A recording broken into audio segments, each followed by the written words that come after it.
Episode की शुरुआत में हम देखते हैं गोमा हैरान और परेशान होता है कि बाकी सभी लोग फर्स्ट डीमन वर्ल्ड की तरफ आ रहे हैं। गोमा देगासू से पूछता है कि क्या हमारी सारी आर्मी इधर आ चुकी है। तब देगासू कहता है कि सारी तो नहीं मगर आधी आर्मी आ चुकी है। अब वो देगासू को ऑर्डर देता है कि वाप सामा को डिसेबल कर दो और देगासू ये बात सुनकर परेशान हो जाता है क्योंकि जब से वाप सामा को बनाया गया है उसे किसी ने डिसेबल नहीं किया। देगासू बहुत ज्यादा डरा हुआ था और वो गोमा की बात मानकर एक अंडरग्राउंड बेसमेंट की तरफ जाता है। अब देगासू उस लेबर के पास जाता है जो वाप सामा को डिसेबल कर देगा और वो बहुत ज्यादा डरा हुआ था और वो यही सोचता है कि मुझे ही क्यों चुना गया है ये काम करने के लिए। तो फाइनली वो उस लेबर को नीचे खींच देता है और इसके साथ वाप सामा डिसेबल हो जाता है और देगासू बहुत ज्यादा डरा हुआ था। और सीन शिफ्ट होता है और हम देखते हैं कि गोकू लोकू की शेप दोबारा से खराब हो गई है। अब उनका इंजन पूरी तरीके से खराब हो चुका था। तभी पेंजी कहती है कि कुछ भी कर कर कहीं भी लैंड करो। तो फिर नेवा बोलता है कि कहीं भी से तुम्हारा क्या मतलब है, क्योंकि अगर हम समंदर में गिरे तो क्रैकन का खाना बन जाएंगे। तो फाइनली उनकी शिप एक जगह पर लैंड कर जाती है। तभी पेंजी कहती है कि मैं इस शिप को ठीक करती हूँ और तुम सभी लोग बाहर निकल जाओ। और गोकू देखता है और ये जगह बहुत ज्यादा अजीब थी और यहाँ पर चीजें बहुत ज्यादा बड़ी थी। गोकू वहाँ की हर जगह को एक्सप्लोर करता है और यहाँ पेंजी की हालत खराब हो गई थी क्योंकि सारे टूल्स क्रैकन ने खा लिए थे। और फिर बुल्मा उसे एक कैप्सूल देती है जिसमें टूल बॉक्स होता है और ये पेंजी देख के बहुत ज्यादा हैरान हो जाती है कि एक कैप्सूल में इतनी बड़ी चीज कैसे आ गई। और तभी बुल्मा कहती है कि हम किसी भी चीज को श्रिंक करके एक कैप्सूल में रख सकते हैं। और दूसरी तरफ वेजिटा से इंतजार ही नहीं हो रहा होता। वेजिटा सुप्रीम कैसे कहता है कि हम सारे फाइटर्स आगे चले जाते हैं और तुम सब लोग बाद में आना। सुप्रीम काय कहते हैं मुझे माफ करना क्योंकि मॉर्टल्स एक डीमन वर्ल्ड से दूसरे डीमन वर्ल्ड उड़कर नहीं जा सकते। और उसके बाद वेजिटा चुप हो जाता है और दूसरी तरफ नेवा के होश उड़ जाते हैं और वो कहता है जितनी जल्दी हो सके शिप को ठीक करो और यहाँ से निकलो। और तभी नेवा कहता है कि हम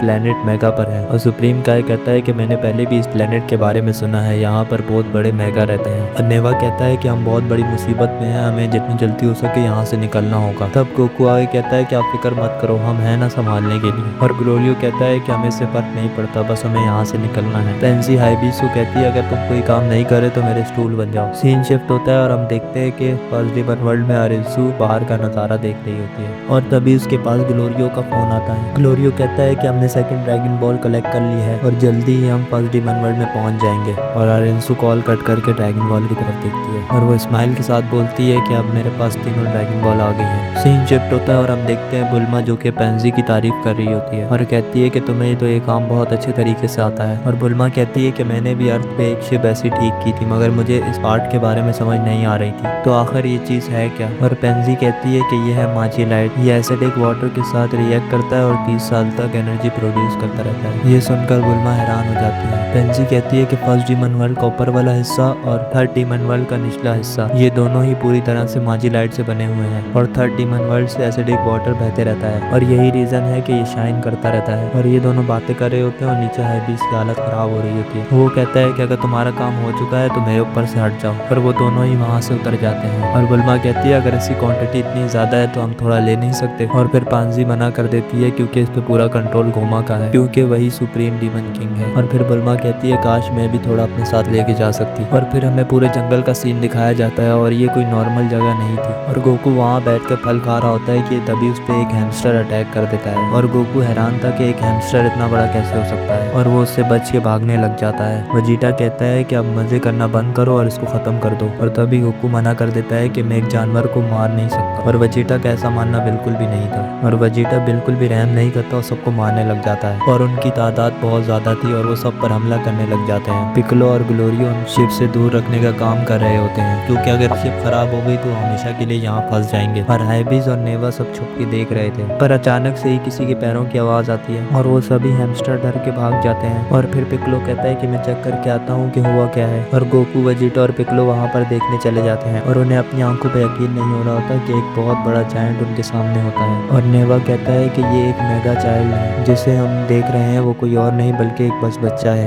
ये सुन के गोकू और वेजिटा हैरान हो जाते हैं और तब नेवा कहता है कि उसके बैग को देखो, वो स्कूल से अपने घर जा रहा है। और वो बच्चा वहाँ पर जाकर बैठ जाता है और उसका पेट भी उसके साथ पीछे पीछे आ जाता है और गलती से उसके बैग का सारा सामान नीचे गिर जाता है और वो सारा सामान वेजिटा, पिकलो और गोकू के ऊपर जाकर गिरता है। और वो सामान इतना हैवी था अगर कोई नॉर्मल इंसान उसके नीचे आता तो वो मर ही जाता। और तभी वो चाइल्ड खाना खा रहा होता है और नेवा कहते हैं ये जरूर क्रैकिंग के टैक्टिकल्स खा रहा है। और ये सुन के गोकू और वेजिटा बहुत ज्यादा शॉक हो जाते हैं और तभी उनका पेट उन सब की आवाजें सुन लेता है और वो उनको देखते ही उन पर अटैक कर देता है। ग्लोरियो गोकू की जान बचाने के लिए उसका ध्यान भटकाता है और ग्लोरियो भागता है और वो गिर जाता है। फिर उसकी जान बचाने आता है वेजिटा और ग्लोरियो खुश होता है कि वेजिटा ने उसे बचा लिया। और फिर ग्लोरियो गोकू, वेजिटा और पिक्लो को कहता है कि इसे शिप से दूर रखो और वो तीनों उसे शिप से दूर ले जा रहे होते हैं और वो तीनों उस पर एनर्जी अटैक करते हैं, मगर उसे कोई फर्क ही नहीं पड़ रहा होता। और तभी उस पेट की नजर पड़ती है एक ग्लोइंग शिप के ऊपर और वो शिप उसे बहुत अच्छी लग रही होती है। वो डायरेक्ट शिप के पास भागता है और वो इतना एक्साइटेड था कि ग्लोरियो, पिक्लो और वेजिटा भी उसे रोक नहीं पाए। और फिर गोकू सीरियस हो जाता है और वो पूरी ताकत से कामेहामेहा करके उसको वहां से हटा देता है। और अब शुरू होने वाली थी असली प्रॉब्लम और अब आ चुका था उस पेट का मालिक। और बुल्मा और पेंजी भी शिप ठीक कर चुके थे और वेजिटा और पिक्लो कहते हैं कि तुम लोग यहाँ से निकलो, हम उसका ध्यान भटकाते हैं। पर अब बहुत देर हो चुकी थी और जायंट बेबी उन्हें देख चुका था। वो उस शिप को अपने हाथ से कुचलने की कोशिश करता है, मगर गोकू उसे आके रोक देता है। और फिर वेजिटा सुपर सैयन में ट्रांसफॉर्म हो जाता है और वेजिटा और पिक्लो दोनों मिलकर उसे रोकने की कोशिश करते हैं ताकि वो उस शिप को बिल्कुल भी डैमेज ना करे। और गोकू उसकी किताबों के बीच में फंस जाता है और गोकू फिर सुपर सैयन में ट्रांसफॉर्म हो जाता है और अपने पावरफुल से उसे रोकने की कोशिश करता है। और तभी वो चाइल्ड गोकू को कुचलने की कोशिश करता है और फिर ग्लोरियो उसको वहां से बचा लेता है। और बाकी सब कह रहे होते हैं कि बहुत ज्यादा खतरनाक था। नेवा बताते हैं कि अडल्ट इससे भी ज्यादा खतरनाक है। और तभी वेजिटा को कुछ क्लिक करता है और वेजिटा कहता है कि तुमने कहा था कि सेकंड नंबर पे सबसे ज्यादा टेरिफाइंग प्लेनेट है, तो तुम्हारे कहने का मतलब है कि इससे भी ज्यादा वर्स्ट प्लेनेट एग्जिस्ट करता है। और तब नेवा बताता है हाँ, और वो है प्लेनेट गीगा, और जहाँ पर गीगात रहते हैं और वो इससे भी बड़े हैं। और ये एपिसोड यहीं पर खत्म हो जाती है। अब अगर तुम लोगों को ये वीडियो पसंद आई हो तो इस वीडियो को लाइक करो और चैनल को सब्सक्राइब करो।